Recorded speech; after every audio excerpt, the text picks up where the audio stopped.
दोस्तों, उत्तराखंड के एक छोटे से गांव से, पहाड़ी गांव से मैं आता हूं। मेरे बड़े भैया भी बोल नहीं पाते, सुन नहीं पाते। तब पारिवारिक स्थितियां ऐसी थी कि वो कभी स्कूल भी नहीं जा पाए। लेकिन जब अक्षांश भैया को देखता हूं तो लगता है कि शायद वो भी पढ़ सकते थे। शिक्षा कितनी महत्वपूर्ण होती है। लेकिन शिक्षा के साथ साथ जब इस कैंपस में हम लोग आते हैं या फिर जेएनयू के बाहर देखते हैं, आरक्षण का विषय यहाँ पर उठाया था। 3% आरक्षण की बात हुई, लेकिन ये आरक्षण क्या फैकल्टी लेवल पर, क्या स्टूडेंट्स लेवल पर या फिर स्टाफ लेवल पर उस तरह से लागू हो पाया? पिछले कुछ दशकों से हमने देखा। तो उसके बाद जब हम बात करते हैं, यहाँ पर बहुत से चैलेंजेस हम लोगों के सामने होते हैं। बहुत सी बातें होती है जब स्कॉलरशिप का मुद्दा आता है।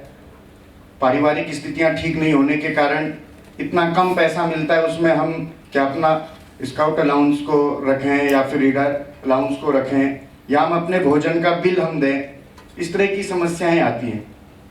तो इसको लेकर हम सभी ऑर्गेनाइजेशन को एक साथ आना चाहिए। सभी ने मिलकर एक हमने यहाँ पर डिमांड्स रखनी चाहिए कि हाँ, जो स्कॉलरशिप है उसको बढ़ाकर 5,000 किया जाए।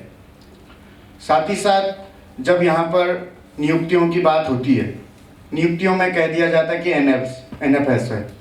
लेकिन इस तरह के जब सवालियात खड़े किए जाते हैं, इस तरह की जब बातें की जाती हैं, उससे कहीं न कहीं एक धक्का लगता है, इस तरह का आघात पहुंचता है कि इतना PhD करने के बाद भी छात्रों के साथ इस तरह का दुर्व्यवहार कैंपस में देखने को मिलता है।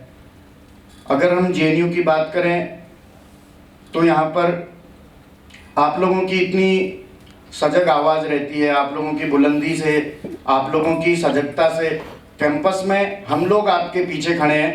न कि हम आपको नेतृत्व नहीं दे रहे हैं, आप हमें नेतृत्व दे रहे हैं।